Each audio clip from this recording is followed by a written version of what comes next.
What's going on, everybody? Preacher Reads here, and we're back with another video. It has been too long since I've done a reading wrap-up and a book haul, so let's do that today. Let's get started.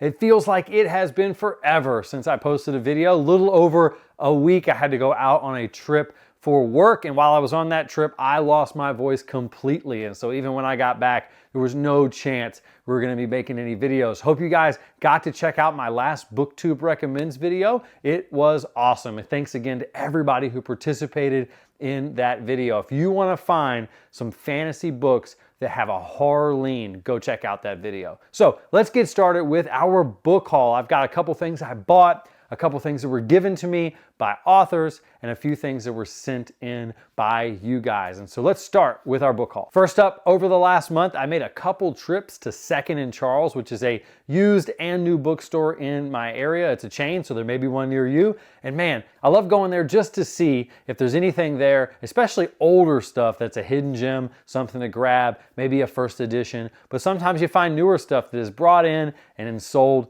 at a cheaper price because it's used, even though it's basically brand new. And that's what this one is. This is Water Moon. I got this used, even though this is pretty much a brand new book, for about $12 cheaper than the actual new one. And it basically is brand new. I guess somebody bounced off of it, and I'm the better for it. I was probably gonna purchase it anyway. Was glad I found this copy for much cheaper. Haven't decided when I'm going to read this yet, but it definitely is something that's going to be a little bit outside of my box. Don't know if it's something I'm going to enjoy, but man, this cover is beautiful.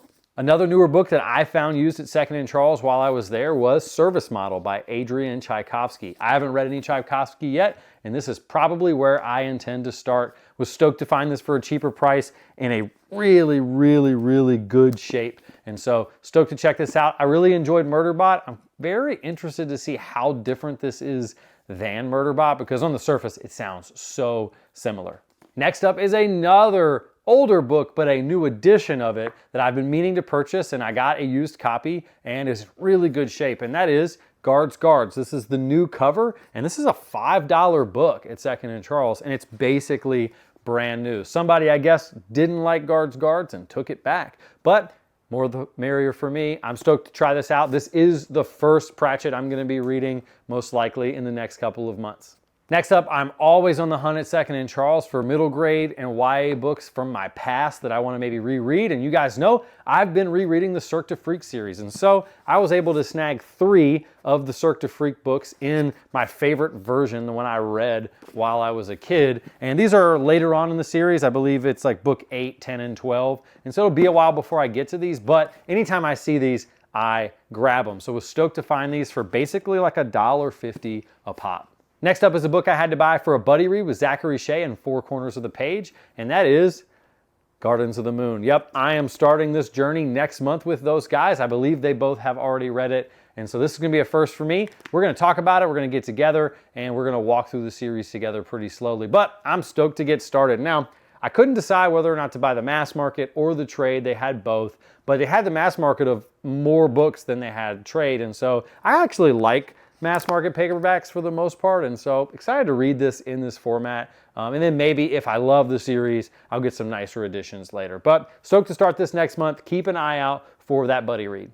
All right, moving on to some books that were sent to me by authors. I actually won a giveaway of a novella that I read. This was actually the first ARC novella, or the first ARC that I ever read as a content creator, and that is Arcoma by Callum Lott. I won a signed copy of this in a giveaway and was super stoked to, because I had read it in e-ARC, and I love having physical copies of books that I enjoyed, and I thoroughly enjoyed this sci-fi western. If you haven't checked this out, it is a quick read. It is an awesome read, and it holds a special place in my heart because it was the first ARC that I ever received as a creator.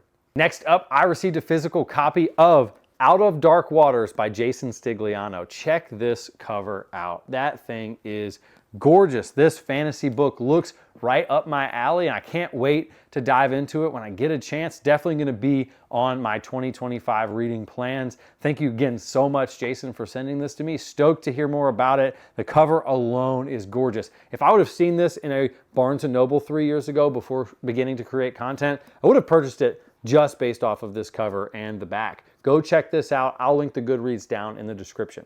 Next up, I was lucky enough to connect with an indie author, A.R. Witham, through a book reading challenge, and he sent me copies of 3 of his books. One, which is the first 2 books in his series, and one, which is a standalone. And so these look awesome. This is The Legend of Black Jack, The Crimes of Rooker Flynn, and The Trial of Rooker Flynn. Now, I know a lot of my friends who have read these and really enjoyed them, and so I'm excited to dive into them. Love physical copies, to be honest with you. It's just a better reading experience for me. So excited that I got these in physical. And AR, thank you so much for trusting me with these books, and I can't wait to dive into them and let you know what I think.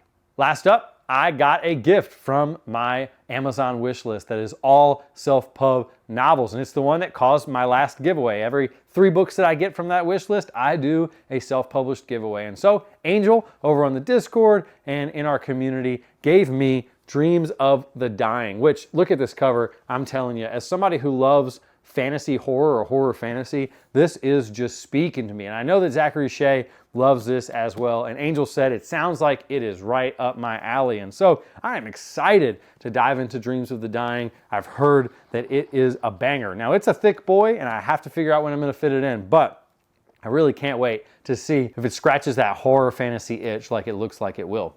All right, that's all for the book haul. So let's talk about what I've been reading for the last month and a half. Now, I gotta say, I took on way too much starting in mid-February in terms of books.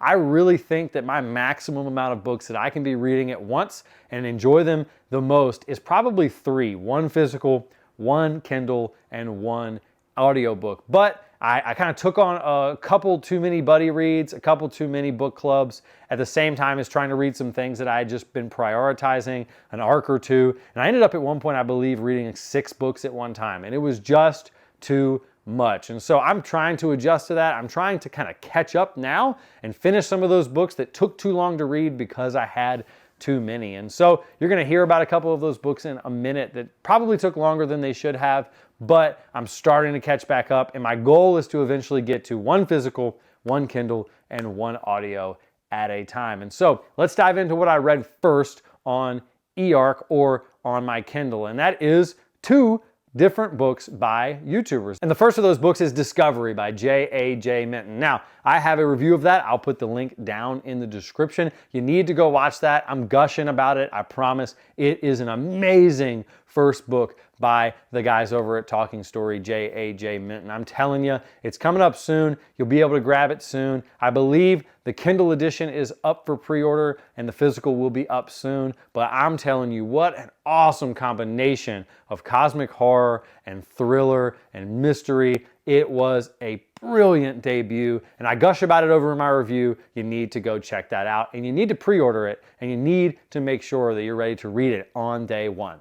Next up, I read The Black Mantle by Andrew Watson. Andrew Watson is an awesome YouTuber that I've been following since I started watching BookTube. And I tell you what, I really enjoyed the first book in this series. I have a review on that as well. I've got an Instagram review and a Goodreads review as well. But I dove into book 2, The Black Mantle, and it did everything I wanted it to do in terms of stepping up the game from the first book. Now, there was not much in the first book at all that I found a gripe with. And in the second book, there is even less. The combination of horror and fantasy here is peak. And one of the things that Andrew does so well, I am a moments reader. I need moments within a book that I connect with and that I go, I remember where I read that. I remember how I felt when I read that. And there's 2 or 3 moments in this book that Andrew lands perfectly. It's not just a consistently good book. It's a consistently good book with a couple moments that just went, whoa. And those whoa moments are what make books stick in my mind. And so if you have not read this series, you need to go over and you need to pick up book 1, Harbinger of Justice, and you need to read it. I still have a novella that's a prequel to get to based on one of the characters that I really enjoyed in book 2, and so I'm excited for that. But The Black Mantle took a step up in every way over the first book, which was already a really good read. Go check out Harbinger of Justice and the Black Mantle by Andrew Watson. Next up, I continued my reread of Cirque du Freak. Now, you guys know I've been rereading this. This is a middle grade horror series, one of the first series I ever read alongside Harry Potter. And man, it is so cool to go back into this world. Remember how I felt while I was reading it. Book 3 here, Tunnels of Blood, had so many moments that I remember so fondly that as I was reading them, I felt transported back to those moments. And it's not a well-written book in the terms of reading it as an adult. Obviously, the prose and stuff is insanely simplistic, but it's supposed to be. And it's better than the first two books. The first two books had way too many exclamation marks and really over-explained things. And you can tell that Darren Shan gets into a much better groove starting in book 3. Now, book 4, Vampire Mountain, is exactly how I remembered it. It is essentially a setup book to get the characters from one point to another. Almost nothing happens. But I read it in about a day, and so that was fine. I'm very excited to dive into book 5 because it's the one that I remember being the one that had all these moments that just made that series go to the next level for me. It became more intricate, it became more detailed, it became more adult feeling. And so I'm going to be diving into book 5 soon, but really been enjoying catching up with that series. It's a great palate cleanser. I highly recommend that you go grab books like this as palate cleansers, especially in between big fantasy and sci-fi series. Next up, I picked up Animus Paradox by Adam Bassett. Adam was awesome enough to send this to me, and it was time to dive in. What a cool sci-fi heist type thriller. If you have any interest in that, pick this up now. It was done so well. It felt like John Wick meets Taken in a sci-fi cyberpunk type of environment. And I tell you, Adam Bassett did such a great job of making me connect to characters in a novella format where that probably shouldn't have happened. You have almost no time to just stop and learn about these characters, but within the action, which is non-stop, he is making you fall in love with, care about, or hate the characters that you're supposed to fall in love with, care about, or hate. And I thought he did such a great job because it's basically all action for all 200 and some pages. But in the midst of that, you really start connecting to these characters. I told Adam after I read it, I need more in this world. I need a full-size novel. My only complaint with this is that it should have been about 600 pages in order for him to turn this from a good read into something that may have been one of my favorite sci-fi reads of the last few years. And maybe one day we'll get that. But Adam, you did such an awesome job. Pick this up if you need something fast and quick-paced and you want that John Wick vibe in a cyberpunk setting. I also was able to finish A Little Hatred by Joe Abercrombie. Now, A Little Hatred is a part of the larger series of First Law, and I loved the first 3 books. I haven't done the standalones yet. I know I went out of order, but I dove into A Little Hatred, and I gotta say, Joe Abercrombie has improved his writing over what was already great writing in such an interesting way. He is able to write gritty, nasty, dirty dialogue that is believable because the characters are gritty, nasty, and dirty, and then in between that dialogue, he throws in this prose that is almost purple in nature. It is almost poetic to the point of The Name of the Wind, or to the point of what I'm getting so far in Christopher Rocchio. But then he slips right back into this nasty, gritty, dirty language in the conversations that happen between these characters. And I think it's done in a way that is almost shocking, but it's shocking in a good way because you are falling back and forth between a beautifully described event,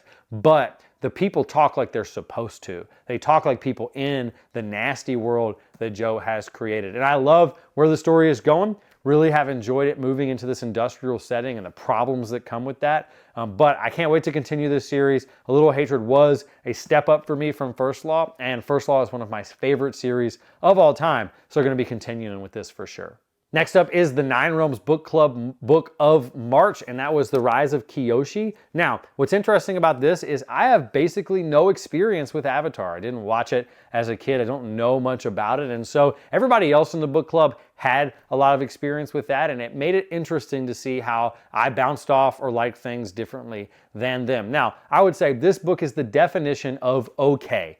Nothing happens in this book that got me excited, but there was no part of the book that I wanted to put it down and quit. I just read it, and it was cool, and it was fine.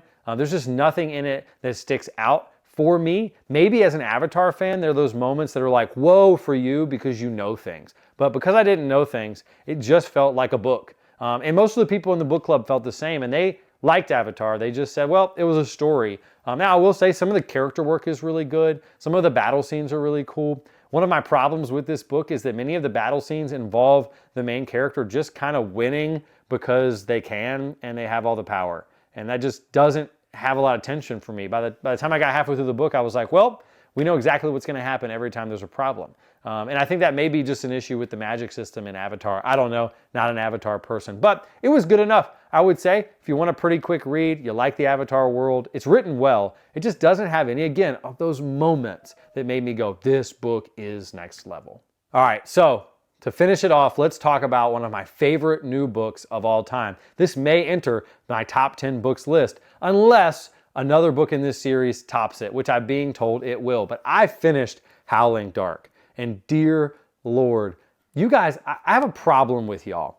You people who have pitched Sun Eater to me, why have you not pitched this as cosmic horror meets sci-fi? I hear people mention the cosmic horror like it's these small elements. The cosmic horror in this is huge, and I've heard it gets even bigger. Why are people not shouting from the rooftops that Rockio has essentially combined horror with sci-fi in a way I have never read or seen before? Now, in The Expanse, there's this little bit of cosmic horror within the main issue that's going on in that story. But in Sun Eater, it becomes a pillar of what's going on, and it becomes the crux by which the story of Howling Dark spins around. And I am telling you, it blew me away, guys. This is a top 10 book of all time for me right now.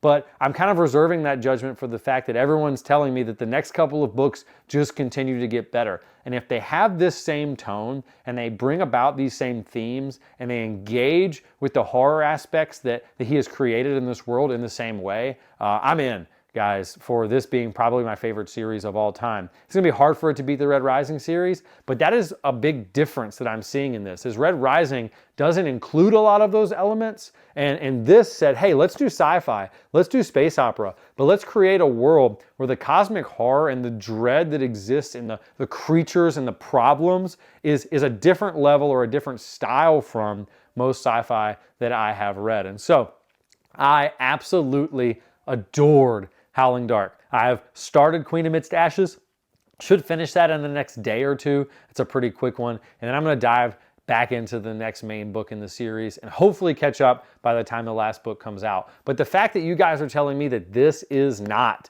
the best book in the series and that it continues to get better. Most people, I think, have this as about the third best book in the series. That blows my mind because I absolutely adored it. All right, guys, that's everything I have read, and that is my book haul. Be on the lookout. Monday, we are going to be doing a live stream on the channel with J.A.J. Mitten to talk Discovery, to talk BookTube channels, to talk family, and just talk about anything I want to. Please come hang out for that. It's going to be my first live stream, and I'm really excited for it. If you would like to support this channel even more, please like and subscribe. Consider sharing this video, and consider becoming a member. I'm going to scroll the names right here of those who are members of the channel, and I thank you guys so much for your further support. If you would like to support by gifting a self-published novel, I have an Amazon wish list. You can find it in the description. And for every 3 books I get, I give away a self-published novel to the winner. So thank you guys so much for being a part of this community. I hope to see you on Monday night in the live stream with J.J. Mitten. It's gonna be an absolute blast. Have a great day. See you guys later.